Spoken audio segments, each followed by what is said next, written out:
and introduce our speaker. Being recorded. Thank you, Dr. Saha. Good afternoon to all of you.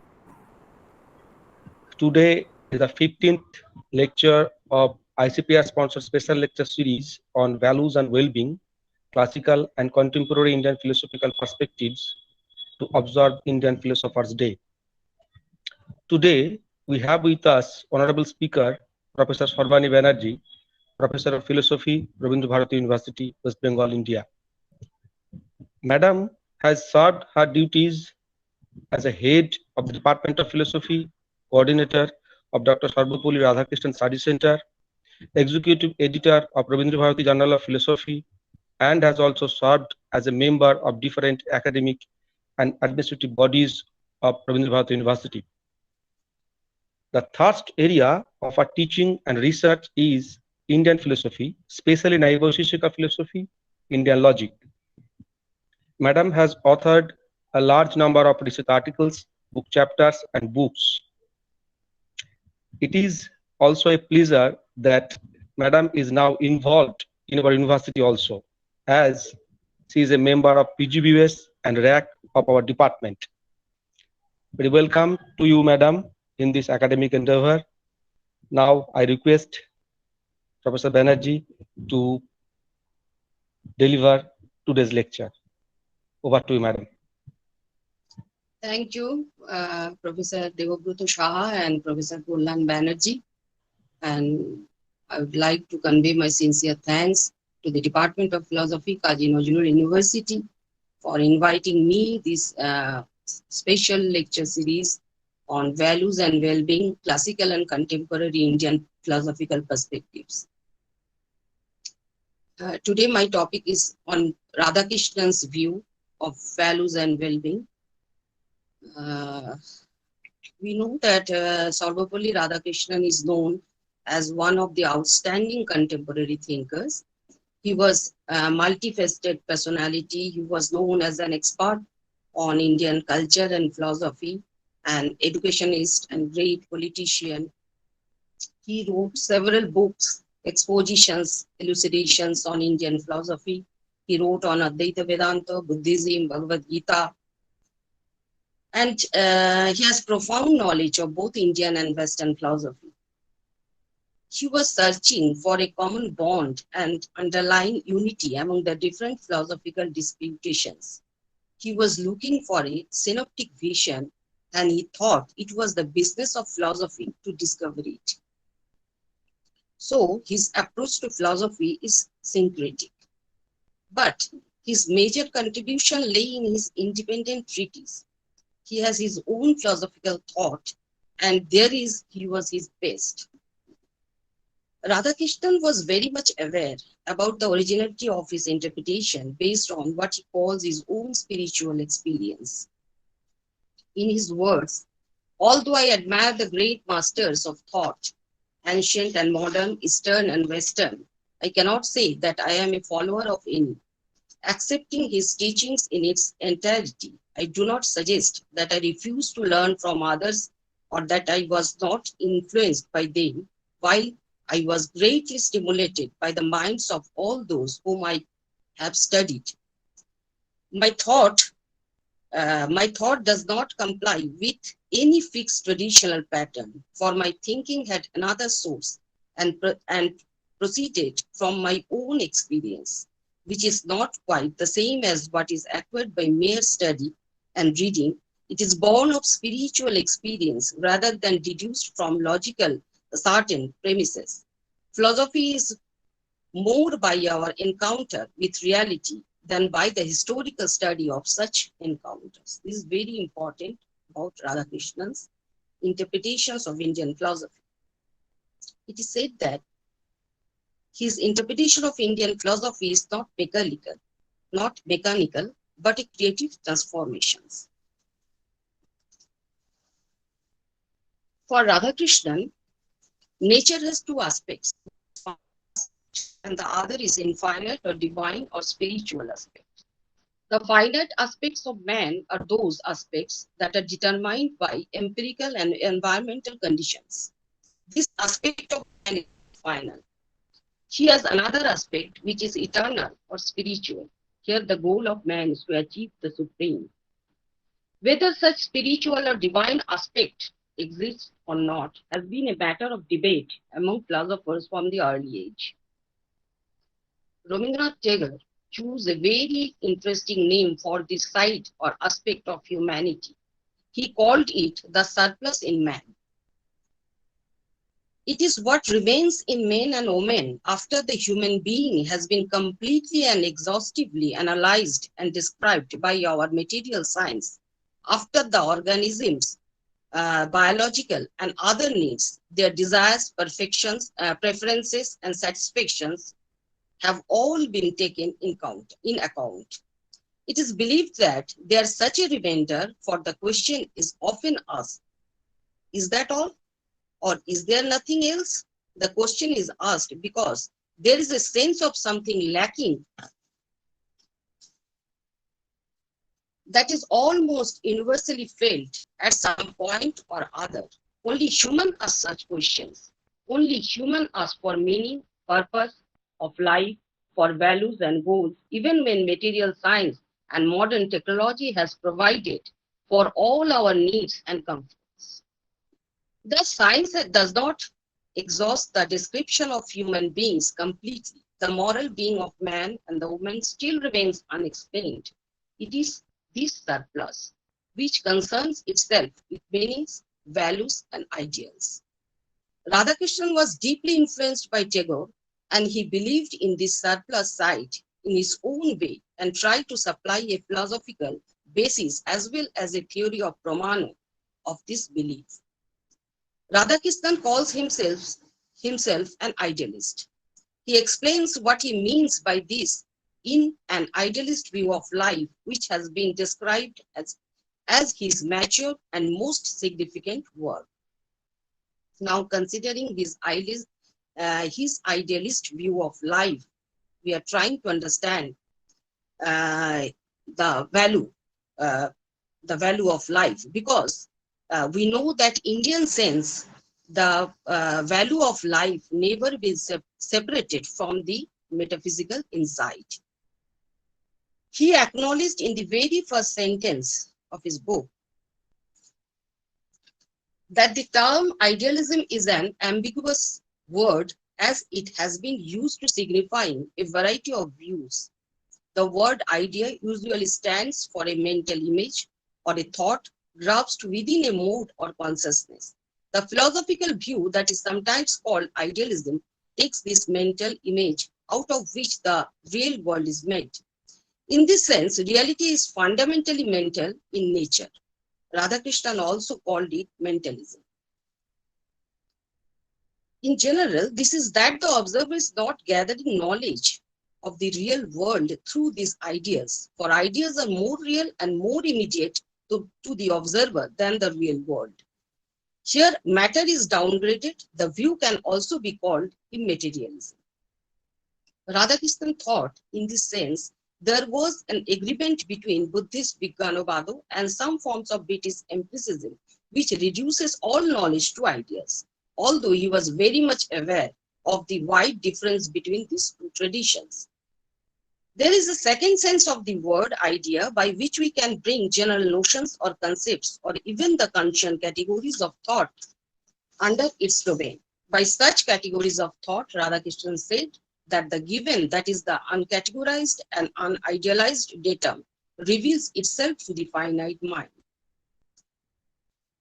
The third sense of the word was indeed what Radhakrishnan wanted to drive at. This meaning lies behind such common sense expressions as are sometimes made by an angry man. Now, what is the big idea? Apparently, the person has not understood something, some meaning, or some purpose behind some act. This idea of idea is what Radhakrishnan was after when he expounded his idealist view of life. It is very different from the mentalism or the other forms of immaterialism. In fact, the materialism controversy or the age-old realist-idealist controversy does not have any relevance to this view of life. This idea is value or purpose. In the words of Radhakrishnan, this idea or value in the operative and is the operative and creative force, and an idealist view finds that the universe has meaning as value. Ideal values are the dynamic forces, the driving power of the universe. This is not the idealism of Buddhism or Berkeley's subjective idealism. This is not also a denial of the extreme importance of natural science in the domain of human knowledge. Since we know that Radhakrishnan had always welcomed the outstanding achievements of modern science and technology. What he was raising here was a more fundamental question. Is that all? Such a question is often asked and has been asked over the centuries by the great philosophers. It comes from the deeply felt humility of the human heart. What else is there? What gives to meaning all this? This came, for example, in a rather unusual conversation between our poet Rabindranath and one of the greatest scientists of that time, Albert Einstein, where Einstein described Tagore's concern for meaning, value, and purpose of life as the humanistic conception of the universe, which is contrasted with the scientific description of the universe, which excludes such questions about value, meaning, purpose from its domain. Radhakrishnan argued for a synthesis of the two opposite viewpoints with the main emphasis upon values and ideals. Thus, if we assert the universe is driving at something, that it has a meaning and value, that is not a blind force striving or an irrational movement onwards, but it is a constant progressing towards some higher, and we are an idealist. It is in the sense of Radhakrishnan. In this sense, an idealist is a teleologist who believes in the ultimate meaning and purpose of the universe. So a man who is earnestly searching for the value of his life, in his words, can find no rest until he gains a view or a vision of world of things and process which will enable him to interpret the manifold experiences as expressive in sort of a purpose. So as far as the meaning and purpose of life is concerned, Radhakrishnan conceives of it as the gradual revelation of the divine or the eternal in man. He says, man's inner self is akin to supreme, it mirrors the divine. For him, spiritual life may be regarded as the fulfillment of any problem?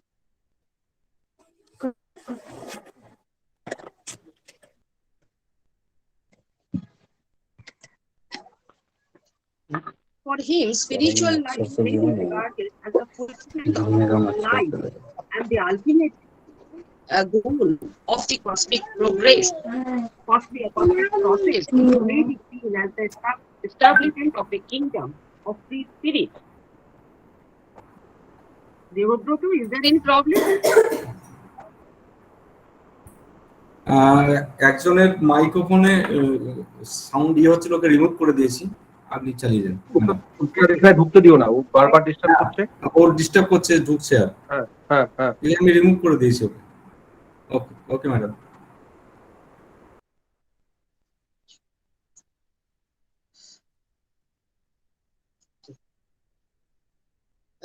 In an idealist view of life, Radhakrishnan claimed that there are at least three ways of knowing.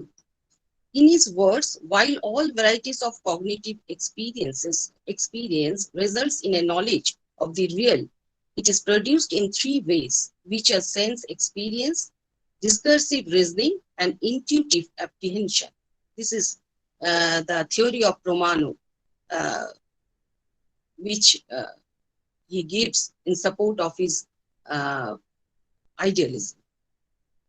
Sense experience or sense perception helps us to the feature of the external world and thereby supply the data for natural science. The second way, logical knowledge is obtained by the processes of analysis and synthesis. The data supplied to us by perception are analyzed and the results of the analysis yield a more systematic knowledge of the object perceived. This logical or conceptual knowledge is indirect and symbolic in its character. For Radhakrishnan, both sense knowledge and logical knowledge are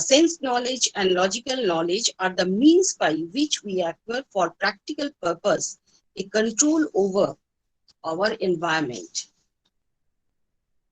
Radhakrishnan, however, was more interested to argue in favor of the third way of knowing, which is intuition.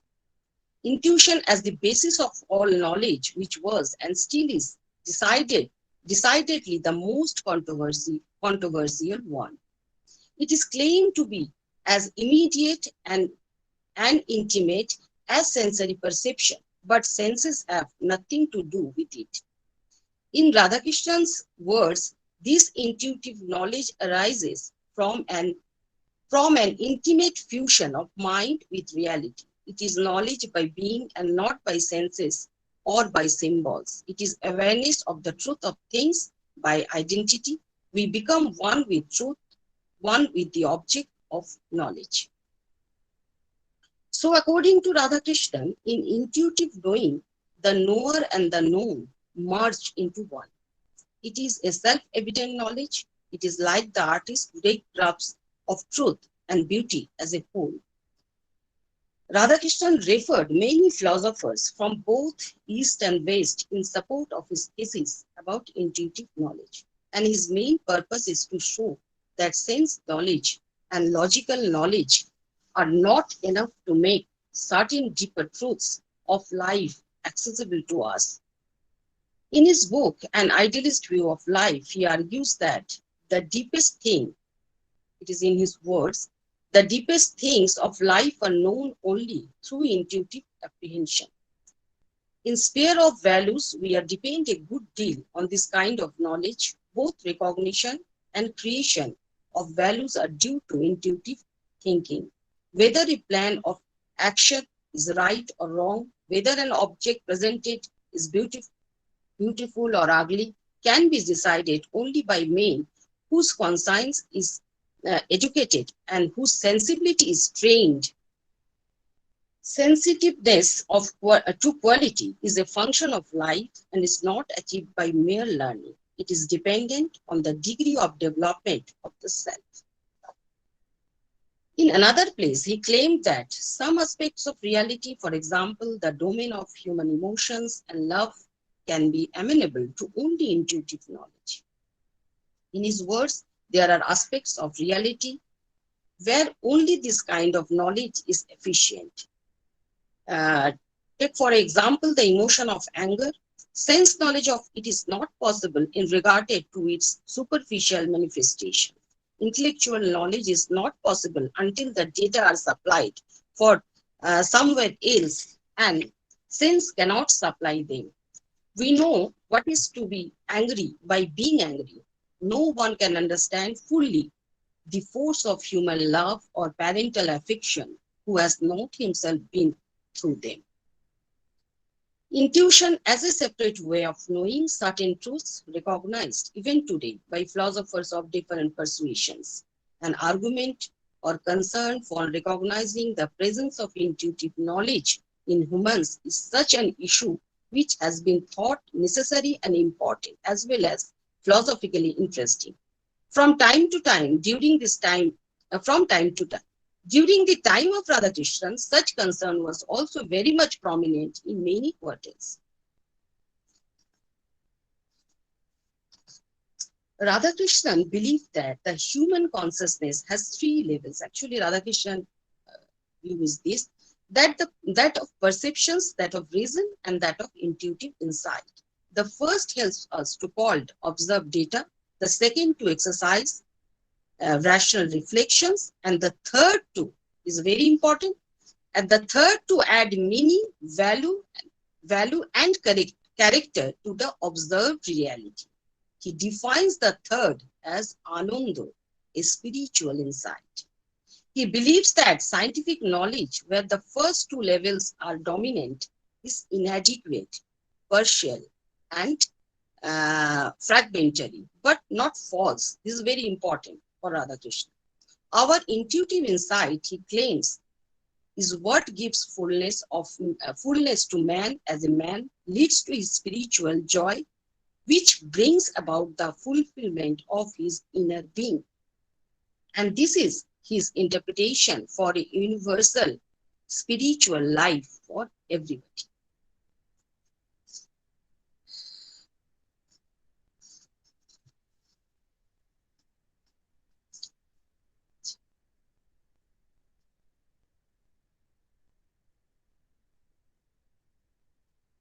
Now, this is the which we just want to say here, that we all know that Radhakrishna's thought about the new interpretation of his the sense of idealism was criticized by many, but we know that the philosophical thinking as well as philosophical interest keeps constantly changing its direction over a period of time. Sometimes old problems come back for fresh reprisals. Sometimes old truths are rediscovered. What Jayanta Bhatto said, that Bacho Binnasho Boichitro Matram Patro Vicharjatam Bhuto va Nutanam.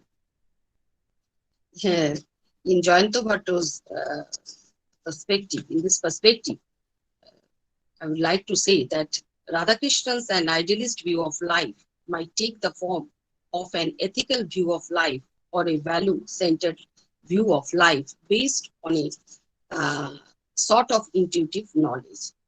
And if we consider it as a new style of philosophizing, then it will be good remembering Radhakrishnan. Thank you.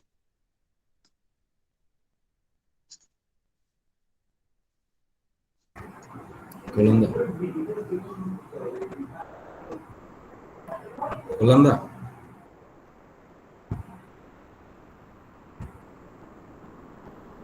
Kolanda.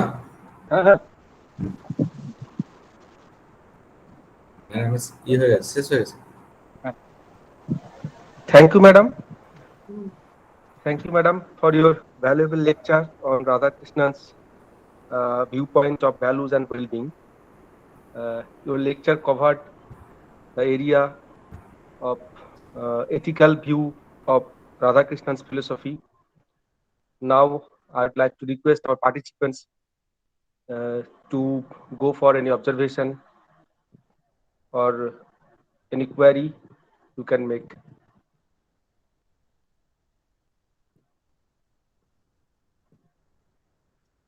আচ্ছা দেবব্রত, তোমাদের ছেলেমেয়েরা কি ইংরেজিটা বুঝছে না, ওদের বাংলায় ইংরেজি বাংলা মোটামুটি করে। আচ্ছা, ওরা কি বাংলায় প্রশ্ন করে নাকি করে না, সেটা তোমরা এলাও করোনি? না না, বাংলায় অনেকেই। হ্যাঁ ম্যাডাম, ওরা অনেকেই বাংলাতে প্রশ্ন করবে, বা হয়তো জানা কিছু জিজ্ঞাসা থাকলে ওরা হয়তো বাংলাতেই জিজ্ঞাসা করবে আপনাকে। হ্যাঁ, তোমাদের যদি বিতে কোনো প্রশ্ন থাকে বাংলাতেও করতে পারো, কোনো অসুবিধা নেই। Sir, I have a question. Ma'am, I am asking a question. Ma'am, can I? হ্যাঁ বলো। Yes, yes, of course. Okay, thank you, ma'am. Ma'am, what is karma? How does Radhakrishna see human destiny? Please repeat your question, sorry. What is karma?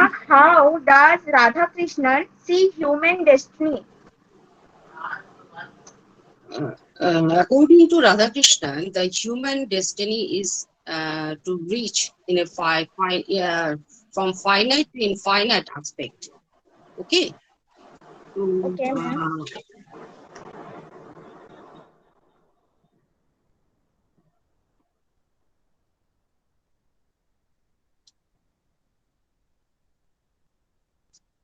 Because according to Radhakrishna, it is a transformation from finite being to infinite being. This is the destiny.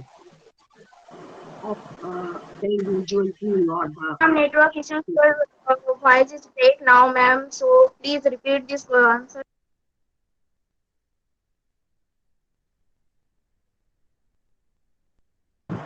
Your voice is breaking, so please. Please, ma'am, can you repeat this line? No, I would like to say that Radhakrishnan, in Radhakrishnan philosophy, the spiritual, the spiritual journey is the, and to transformation from finite to infinite being, or the finite aspect to infinite aspect. This is the destiny of a human being. Okay.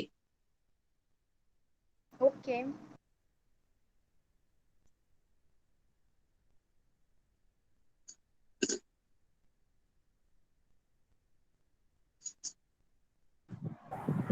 ছাত্রছাত্রীদের আর কোনো প্রশ্ন যদি থাকে তোমরা ম্যাডামকে জিজ্ঞাসা করতে পারো বা জেনে নিতে পারো রাধাকৃষ্ণনের উপরে যদি Ma'am, তোমাদের can you suggest this example by human destiny to Radhakrishnan? Ma'am, can you please some example now? Some example means? Monika তুই বাংলায় যেটা বলতে চাইছিস বাংলায় বল। Some human being. What is your exact question? Please formulate, I think, an example of in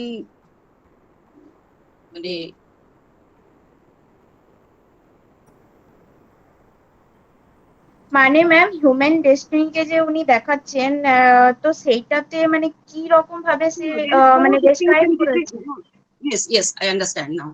There is no distinction between man and woman here. Okay? As a human being, the spiritual realization, which is the state of existence in which the individual can rise above the all contradictions of life. And this spiritual realization is for the human being. This is the destiny. Okay? Okay, ma'am. Here there is no gender distinction.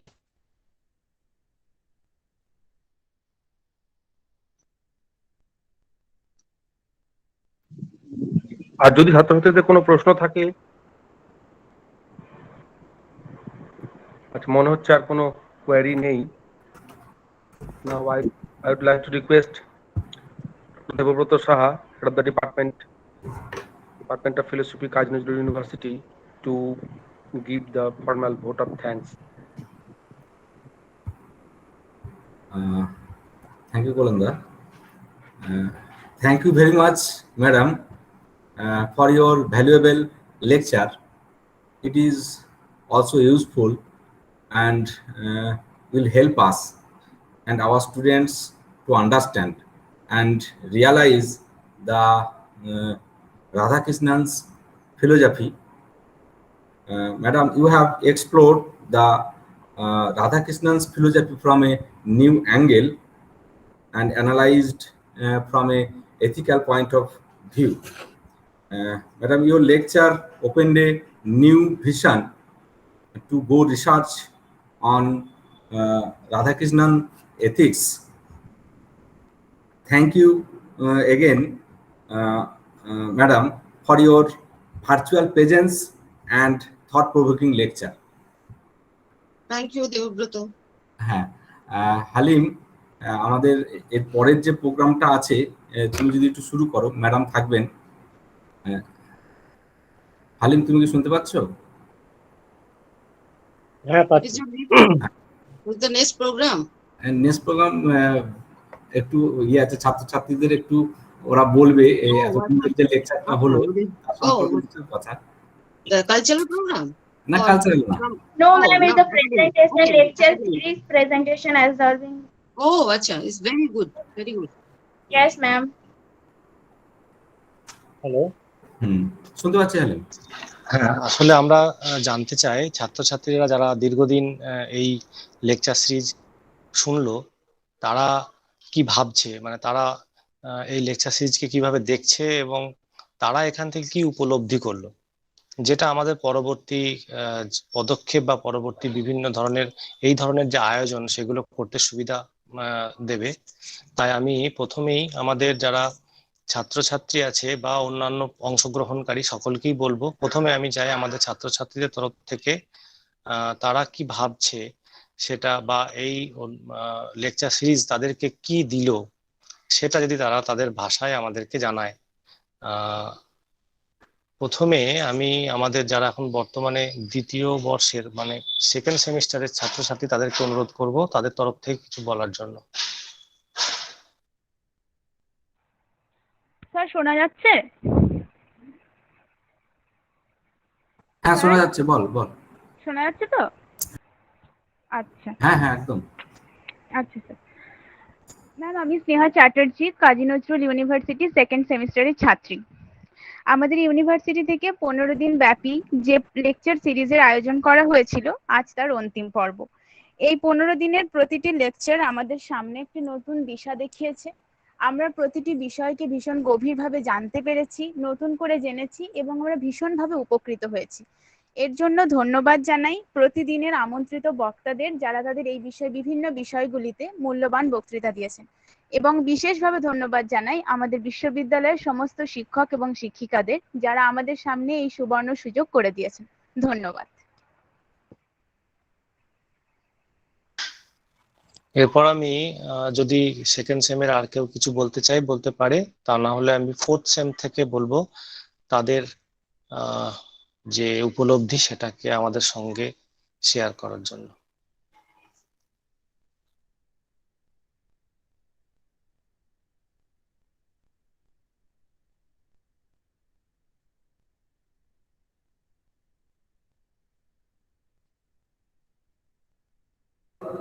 Debjani. হ্যাঁ sir.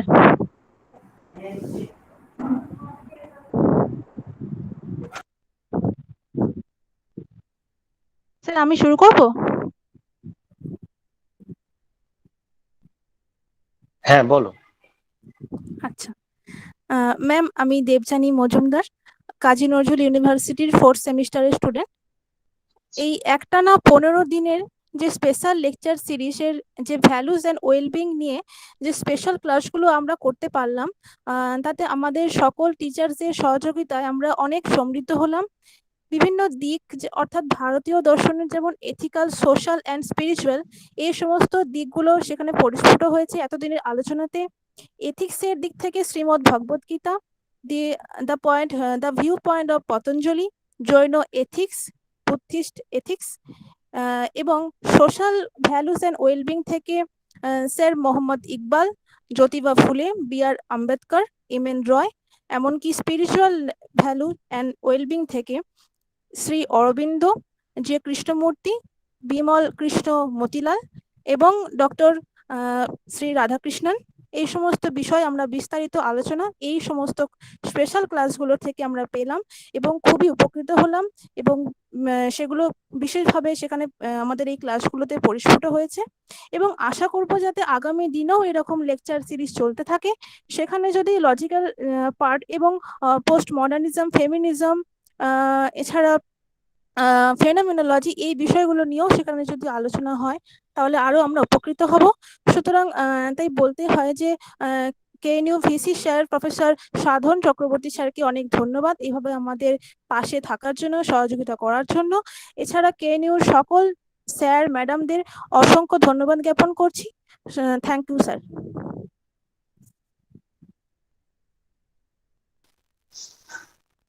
Fourth sem থেকে যদি আর কেউ কিছু বলতে চায়, আর না হলে MPhil থেকে শুনবো। স্যার আমি কিছু বলতে চাই। হ্যাঁ বলো। আমি বৈশাখী পাল বলছি।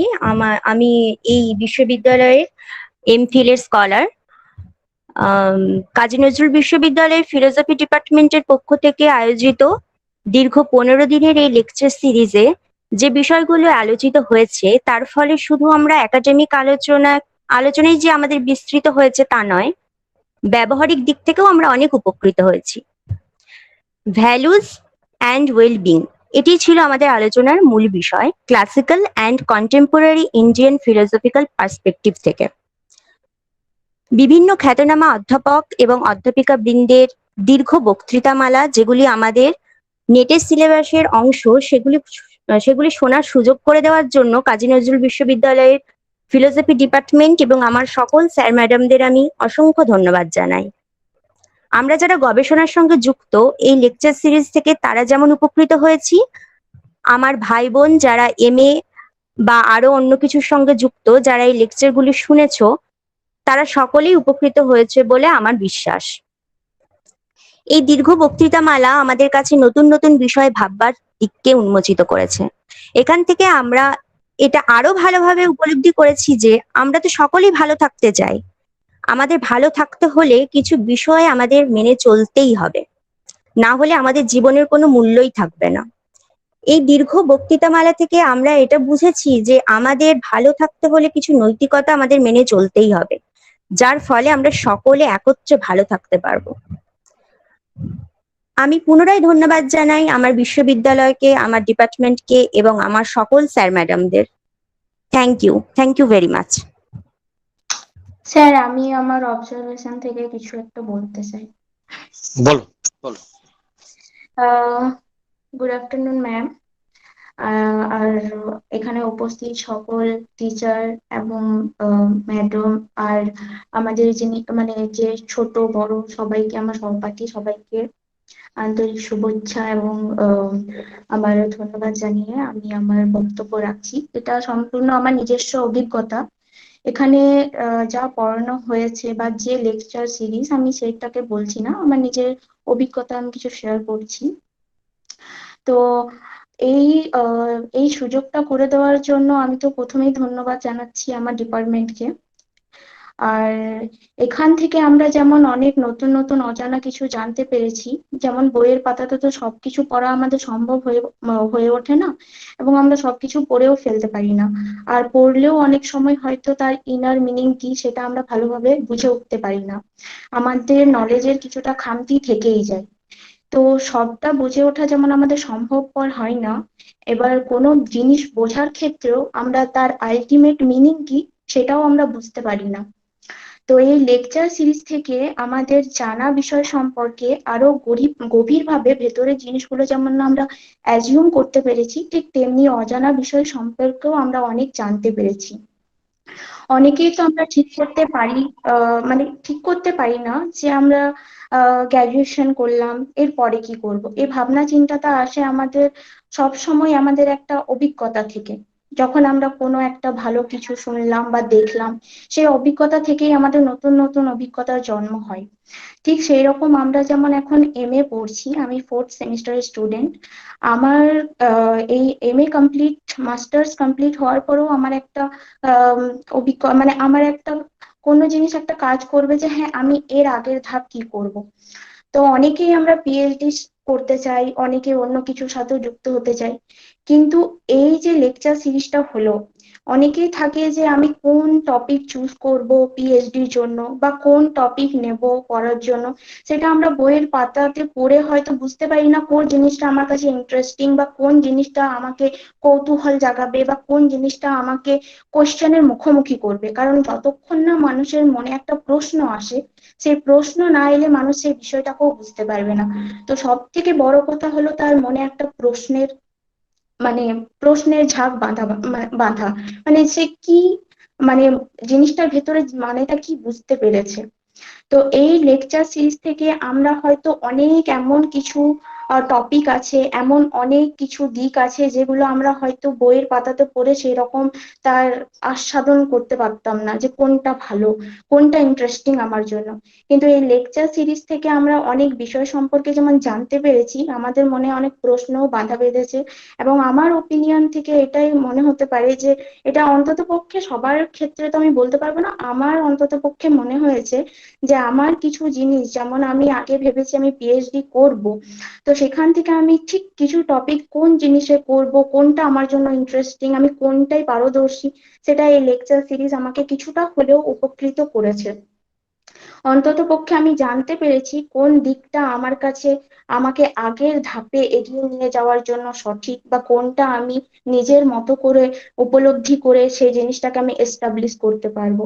তো এই লেকচার সিরিজটা হওয়াতে আমি অনেকটাই উপকৃত, এবং তার জন্য আমি ধন্যবাদ জানাবো আমার ডিপার্টমেন্টকে, আমার রেসপেক্টেড স্যার ম্যাডামদের, এবং যারা এই লেকচার সিরিজে পার্টিসিপেন্ট করেছিলেন এবং লেকচার দিয়েছেন, যারা এত সুন্দরভাবে উপস্থাপন করেছেন জিনিসগুলো, তাদেরকে আমার আন্তরিক শুভেচ্ছা এবং আমার আন্তরিক প্রীতি ও ভালোবাসা। ধন্যবাদ। Wow, very good. Thank you ma'am, thank you. খুব ভালো। Very good. আমার ইন্ট্রোডাকশনটা দেওয়া হয়নি। আমি 4th semester student Monica Bauri, department of philosophy. My HOD is Debabrata Saha, and আর কিছু বলার নেই। So you have very much clear communicative skill. So go ahead. Okay. Thank you, ma'am. It's my totally my opinion. So last 5 minutes I wrote this lecture series and this all these things. Thank you, ma'am. Thank you. Good message for you. Okay. এরপর আমি অন্যান্য যারা অংশগ্রহণকারী তাদেরকে বলবো যদি তাদের কিছু বলার থাকে।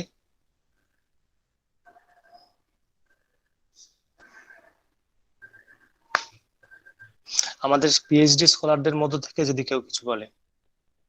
হ্যাঁ স্যার, আমি মৈত্রী গোস্বামী, কাজী নজরুল বিশ্ববিদ্যালয়ের পিএইচডি স্কলার। আমি আমার কিছু মতামত একটু আপনাদের সাথে শেয়ার করতে চাইছি। ইন্ডিয়ান ফিলোসফার ডে পালনের উদ্দেশ্যে আইসিপিআর স্পন্সর যে লেকচার সিরিজ এর আয়োজন কাজী নজরুল বিশ্ববিদ্যালয় করেছিল, আজকে তার অন্তিম দিন। 4 জুলাই মাননীয় উপাচার্য মহাশয় এই লেকচার সিরিজের যে মূল বক্তব্যের মাধ্যমে যোগসূত্রটি তৈরি করে দিয়েছিলেন, তার প্রবাহ অন্তিম দিন পর্যন্ত একই ধারায় প্রবাহিত হয়েছে। ভ্যালুজ এবং ওয়েলবিং এই দুটিকে কেন্দ্র করে যেভাবে বক্তাগণ তাদের বক্তব্যগুলিকে নানা আঙ্গিকে বিভিন্ন মনীষীগণের দৃষ্টিভঙ্গিতে উপস্থাপন করেছেন, তা সত্যিই অনবদ্য। সব মিলিয়ে যেভাবে এই লেকচার সিরিজটিকে সাজানো হয়েছে, তাতে স্পিরিচুয়াল ওয়েলবিং, এথিক্যাল ওয়েলবিং এবং সোশ্যাল ওয়েলবিং যেন একই সূত্রে গাঁথা হয়েছে। সমাজের মঙ্গল কিভাবে সম্ভব, একটি আদর্শ সমাজ কেমন হওয়া উচিত, সে সম্পর্কে মহাত্মা জ্যোতিরাও ফুলে, ডক্টর বি.আর. আম্বেদকর, এম.এন. রায়, জে কৃষ্ণমূর্তির দৃষ্টিভঙ্গি সম্পর্কে যে সকল বক্তা তাদের বক্তব্য রেখেছেন, তাতে সত্যি আমরা খুব উপকৃত হয়েছি। সামাজিক অমঙ্গলগুলিকে তারা যেভাবে উপলব্ধি করেছেন এবং তা থেকে মুক্তির পথ তারা যেভাবে নির্দেশ করেছিলেন, তা বর্তমান সমাজেও সমভাবে প্রাসঙ্গিক বলে আমার মনে হয়েছে। অন্যদিকে এথিক্যাল ওয়েলবিং এর কথা বলতে গেলে, অর্থাৎ আমরা তখনই নৈতিকভাবে ভালো থাকতে পারবো বা নৈতিক হতে পারবো যখন আমরা আমাদের কর্ম, আমাদের কর্তব্যগুলি সম্পর্কে সঠিকভাবে অবগত হব, শ্রেয় এবং প্রেয় মধ্যে পার্থক্য করতে পারবো। সেক্ষেত্রে শ্রীমদ্ ভগবত গীতা, পতঞ্জলি, বৌদ্ধ, জৈন নীতিতত্ত্ব ওপর যে সমস্ত বক্তব্য বক্তারা রেখেছেন, তা সত্যি খুবই প্রায়োগিক। বাস্তব জীবনে সেগুলির খুবই গুরুত্ব রয়েছে, আমরা সেটা উপলব্ধি করতে পেরেছি। ভারতীয় দর্শনের মূল ভিত্তি যে নীতিতত্ত্ব, এই বক্তব্যগুলি থেকে সেটা বারবার ফুটে উঠেছে। মোহাম্মদ ইকবালের যে দৃষ্টিভঙ্গি আমরা জানতে পেরেছি, তাতে ইসলাম নীতিতত্ত্ব সম্পর্কে আমাদের নতুন দিগন্তের উন্মোচন হয়েছে। এই বক্তব্যগুলি একজন গবেষকের কাছে খুবই উপযোগী এবং গুরুত্বপূর্ণ। এই নৈতিক জীবন যাপনই যে আধ্যাত্মিকভাবে ভালো থাকাকে সূচিত করে, তা আমার মনে হয়েছে। সেখানে শ্রী অরবিন্দ, রাধাকৃষ্ণন এবং শ্রীমদ্ ভগবত গীতার উপর যে বক্তব্যগুলি উপস্থাপন হলো, তা সেই দিককে নির্দেশিত করছে বলে আমার মনে হয়। কোথাও কোথাও এখানে এথিক্যাল ওয়েলবিং এবং স্পিরিচুয়াল ওয়েলবিং যেন মিলেমিশে একাকার হয়ে গেছে। এই আধ্যাত্মিকভাবে ভালো থাকার জন্য ঈশ্বর, আল্লাহ, গডের প্রতি যে শুধু বিশ্বাস থাকতে হবে তা নয়, একটা সুপ্রিম পাওয়ার যার প্রতি বিশ্বাস আমাকে স্পিরিচুয়াল করে তুলবে। বক্তাগণের বক্তব্য থেকে তা খুবই স্পষ্ট।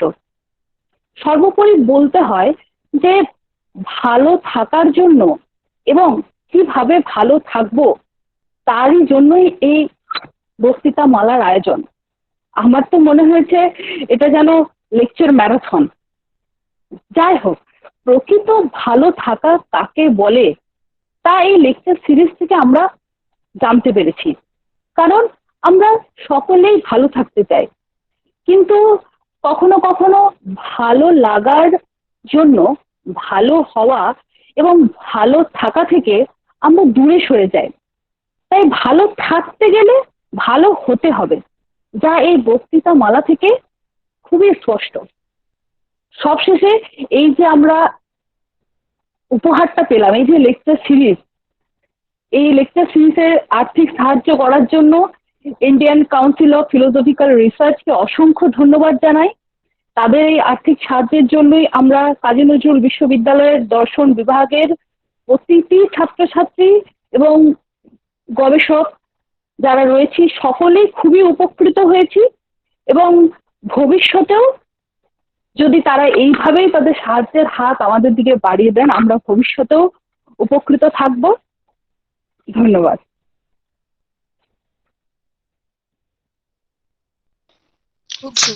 ধন্যবাদ সকলকে।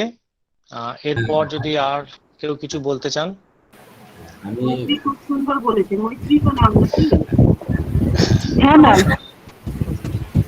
মৈত্রী খুব সুন্দর একজন বলছেন বলেছে। আমাদের না, আমি মৈত্রীকে বলিনি, মৈত্রীকে একটা নমস্কার, কথা আমি বলি। স্পন্দিতা মুখার্জি। আমি রবীন্দ্রভারতী বিশ্ববিদ্যালয় থেকে আমার মাস্টার্স কমপ্লিট করেছি। এখন এই অতিমারি আবহে লেকচার সিরিজগুলোই ভরসা।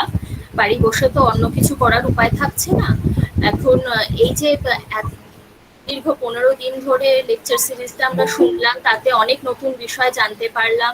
আর এই যে অতিমারি আবহ, তাতে যে ভালো থাকা কিভাবে সম্ভব, এই লেকচার সিরিজের মাধ্যমে বিভিন্ন বক্তাদের থেকে আমরা বিভিন্নভাবে জানতে পেরেছি, এবং তার জন্য সত্যি খুব উপকৃত হয়েছি। আর সর্বাণী ম্যামকে আমার প্রণাম। আর অন্যান্য যে সকল বক্তারা আমাদের এতদিন ধরে বিভিন্ন জিনিস সম্পর্কে বক্তৃতা দিয়েছেন, তাদের সবাইকে আমার প্রণাম।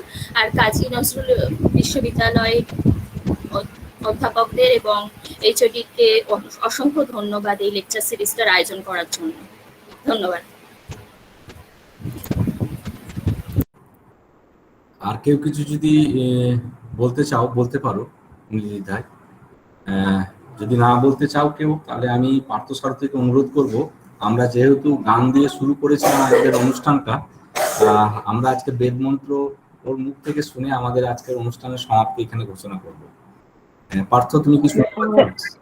স্যার আমি একটা শুধুমাত্র, আচ্ছা স্যার আমি একটা মানে এটা একটু বলতে পারেন সংযোজনের মতো, যে আমরা তো মানে সোশ্যাল, এথিক্যাল এবং স্পিরিচুয়াল এই তিনটে দিক থেকে আমরা মানে ভালো থাকার উপায়গুলো দেখলাম। তো আমার মনে হয়েছে যে যদি এখানে বিবেকানন্দের আলোচনাটা থাকতো, আমরা মনে হয় আরেকটু মানে একটা পালকের একটা যোগ হতো, আরেকটা পালক যোগ হতো বলে আমার সেটা মনে হয়েছে।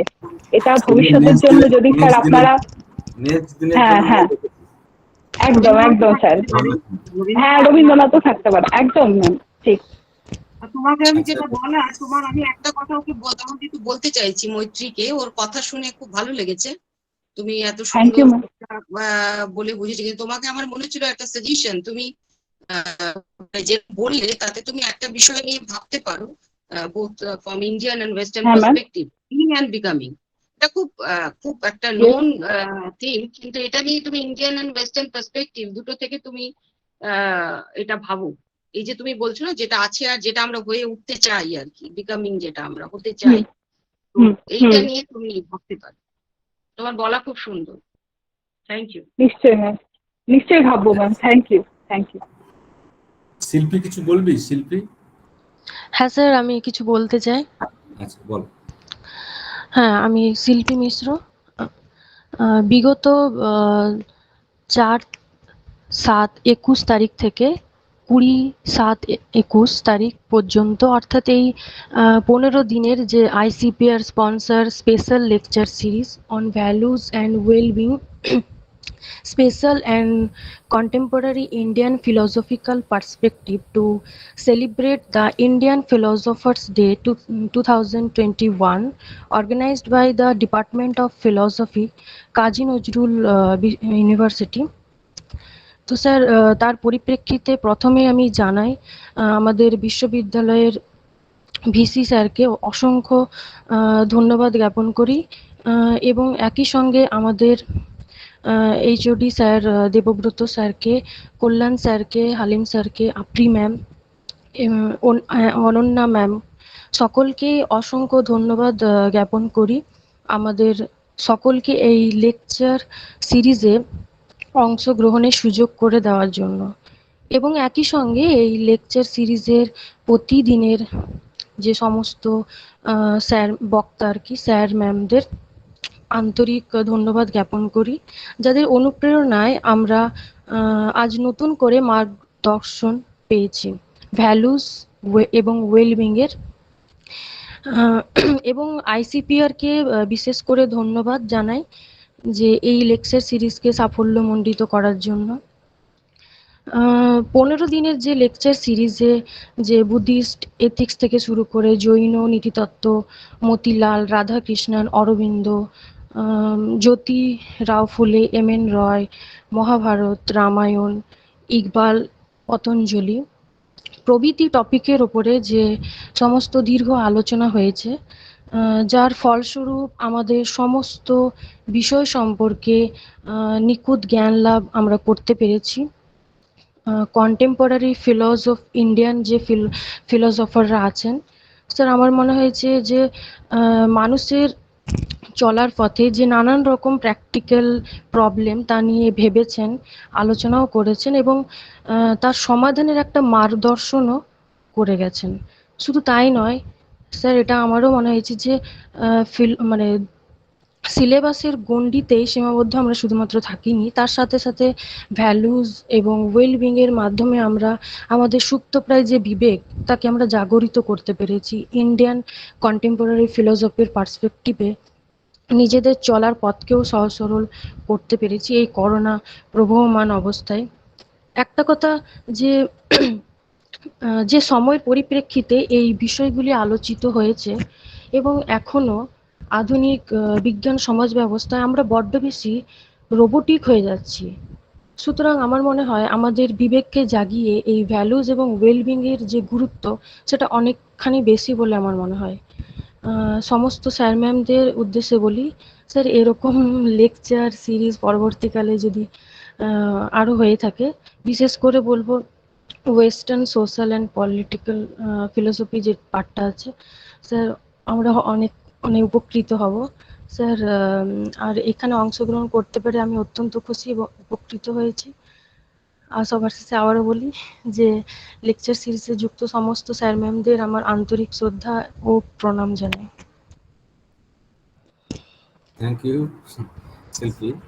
Hello sir. Welcome sir. Anupama বাবু, আচ্ছা আচ্ছা, বলো বলো। স্যার, আমি স্যার কিছু বলতে চাই স্যার। হ্যাঁ, বলো বলো বলো। স্যার, আমি অনুপমা বাউরি, কাজী নজরুল বিশ্ববিদ্যালয়ের এক্স স্টুডেন্ট। এই যে আমাদের দীর্ঘদিন মানে যে 15 দিনের লেকচার সিরিজ, তা থেকে আমি এবং এখানে উপস্থিত সকলে অনেক অনেক উপকৃত মানে হয়েছে। এই লেকচার থেকে আমার যেটা মনে হয়েছে যে যদি ওয়েলবিং আমাদের গোল হয়, তাহলে এথিক্যাল যে ভ্যালু গুলো আছে সেগুলো আমাদের মানে সেখানে মানে ওয়েলবিং এ পৌঁছাতে সেগুলো আমাদের অনেকটা মানে অনেকটা মানে অনেকটা সাহায্য করবে। তাই এথিক্যাল ভ্যালু গুলোকে যদি আমরা ঠিকঠাক ভাবে মেনে চলতে পারি, তাহলে আমরা নিশ্চয়ই মানে ওয়েলবিং এ পৌঁছাতে পারবো এবং যেটা আমাদের ব্যবহারিক জীবনে অনেক অনেক কাজে লাগবে। এবং এই যে লেকচার সিরিজে আমরা যে এথিক্যাল ভ্যালু এবং ওয়েলবিং এর এত কথা জানতে পারলাম, বিভিন্ন দৃষ্টিভঙ্গি থেকে আমরা এথিক্যাল ভ্যালু এবং ওয়েলবিং কে আমাদেরকে দেখার যে একটা দৃষ্টিকোণ দিয়েছে আমাদের যে সকল বক্তাগণ ছিলেন, তার ফলে আমরা যে ভবিষ্যতে একটা গবেষণা করব, তার একটা নতুন দিক নতুন দিক দিয়েছে আমাদেরকে। তার জন্য আমি আমাদের ডিপার্টমেন্টের স্যার ম্যাম এবং যতজন লেকচার দিয়েছেন তাদেরকে অসংখ্য ধন্যবাদ। এবং আমার মনে হয় যদি যোগ, যেমন পতঞ্জলির যোগের আমরা এথিক্যাল ভ্যালু এবং ওয়েলবিং সম্বন্ধে জানতে পেরেছি, যদি আমি যেহেতু সাংখ্য যোগের স্টুডেন্ট, তাই আমার মনে হয়েছিল যদি সাংখ্য দর্শনের যদি এথিক্যাল ভ্যালু এবং ওয়েলবিং সম্বন্ধে যদি একটু জানতে পারতাম তাহলে আরেকটু ভালো হতো স্যার। ঠিক আছে, ভবিষ্যতে আমরা দেখবো, চেষ্টা করবো অবশ্যই সেই জায়গাগুলো তুলে ধরার। হ্যাঁ স্যার, ভবিষ্যতে আমরা চেষ্টা করবো অবশ্যই সেই জায়গাগুলোকে তুলে ধরার, দেখার। তোমরা যেগুলো সাজেশন আমাদের দিচ্ছ, আমরা সত্যিই আমরা সেগুলো পেয়ে খুশি, এবং ভবিষ্যতে সেগুলোকে বিচার বিবেচনা করে আমরা তোমাদের জন্য উপহার স্বরূপ চেষ্টা করবো লেকচার সিরিজের আবার। হ্যাঁ স্যার, স্যার ধন্যবাদ স্যার আপনাদেরকে। আচ্ছা, শুক্লা দাস কিছু বলার চেষ্টা করছিল, জানি না কিছু বলতে চাই কিনা। শুক্লা দাস, নামটা এখানে শুক্লা দাস দেখাচ্ছে। হ্যাঁ স্যার, আমি বলতে চাইছিলাম প্রথমেই সর্বাণী ম্যাডামকে আমার প্রণাম। আমি রবীন্দ্রভারতীর ছাত্রী ছিলাম। হ্যাঁ, তো স্যার আমি যেটা বলতে চাইছিলাম যে এই 15 দিন ব্যাপী যে লেকচার সিরিজের আয়োজন আপনাদের ডিপার্টমেন্টের পক্ষ থেকে করা হয়েছে, তার জন্য সত্যি খুবই উপকৃত হয়েছি আমরা। যে ভারতীয় দর্শনের, বিশেষ করে কন্টেম্পোরারি ইন্ডিয়ান ফিলোসফার্স এর যে বিভিন্ন দিকগুলো, সেটা আরো সমৃদ্ধতর ভাবে জানতে পেরেছি স্যার। এই জন্য আপনাদেরকে অসংখ্য ধন্যবাদ। আর তার সাথে স্যার একটা বিষয় জানতে চাইছিলাম যে আপনাদের এই যে লেকচার সিরিজটা, তার অডিওটা স্যার আমরা কি কোনোভাবে পেতে পারি, বা আপনারা কি ভবিষ্যতে এটা জার্নাল হিসেবে বা কোনোভাবে প্রকাশ করতে চাইছেন? যদি আমরা এটা পাই আর কি স্যার, তাহলে খুবই আমাদের উপকৃত হবো আর কি। ইউটিউবে আমরা পুরো লেকচারগুলো দিয়ে রেখেছি, তো আমরা ভবিষ্যতে আমরা এটাকে ভাবছি একটা পাবলিকেশনের জায়গায় নিয়ে যাব, দেখি কতটা করতে পারি সেই জায়গাটা। আজ ছাত্রছাত্রীদের জন্য ভেবেছি, এটা দেখা যাক কতটা করতে পারি। থ্যাংক ইউ স্যার, ধন্যবাদ। ধন্যবাদ ম্যাডাম। আর কেউ কিছু যদি না বলতে চাও, তাহলে আমি পার্থসারথী থেকে অনুরোধ করব। পার্থসারথী। হ্যাঁ স্যার, আমি পার্থসারথী অধিকারী, পিএইচডি রিসার্চ স্কলার হিসাবে আমি এই একদম নিউ কামার। এখানে উপস্থিত সকল আমার স্যার এবং ম্যাডামদের আমার আন্তরিক সশ্রদ্ধ প্রণাম জানাচ্ছি, এবং আমি প্রণাম জানিয়ে আমি মঙ্গলাচরণ শুরু করছি। শ্রী গুরুভ্যো নমঃ, হরি ওম। ॐ गणानां त्वं गणपतिगं हवामहे, कविं कवीनामुपमश्रवस्तमम्, ज्येष्ठराजं ब्रह्मणस्पत आनन्दशृण्वोतिभिस्थिदसादनम्। ॐ महागणपतये नमः। ॐ हंसाय विद्महे परमहंसाय धीमहि, तन्नो हंस प्रचोदयात्। ॐ सहना भवतु, सहनौ भुनक्तु, सह वीर्यं करवावहै, तेजस्विनावधीतमस्तु मा विद्विषावहै। ॐ शान्ति शान्ति शान्तिः। हरिः ओम्। ॐ शं न मित्र शं वरुण शं नो भवत्तर्जमाः, शं न इन्द्र बृहस्पतिर्शं न विष्णुरुक्रमः। ॐ भद्रं कर्णेभिः शृणुयाम देवाः, भद्रं पश्येमाक्षभिर्यजत्राः, स्थैरैरङ्गैस्तुष्टुवांशस्तनूभिः वशेम देवहितं जदायुः। ॐ शांति शांति शान्तिः हरिः ओम् ॐ मधुवाताडितायते मधुस्खरन्ति सिन्धवः माध्वेनो सन्तोषधी मधुनक्तमुतो शशि मधुमात्पार्थिवगङ्रजः ॐ मधुदौरस्तु नो पीता मधुमान्य वनस्पतिर्मधुमाङ्गस्तु सूर्या माध्वीर्गाव भवन्तु नः ॐ मधु ॐ मधु ॐ मधुः ॐ पूर्णमदः पूर्णमिदं पूर्णात् पूर्णमुदच्यते पूर्णस्य पूर्णमादाय पूर्णमेवावशिष्यते ॐ शान्ति शान्ति शान्तिः हरिः ओम् नमो नमः আমি একটু মানে ক্ষমা চেয়ে নিচ্ছি, কারণ ডাক্তার দেখাবার কারণে আমি একটু বাইরে থাকার জন্য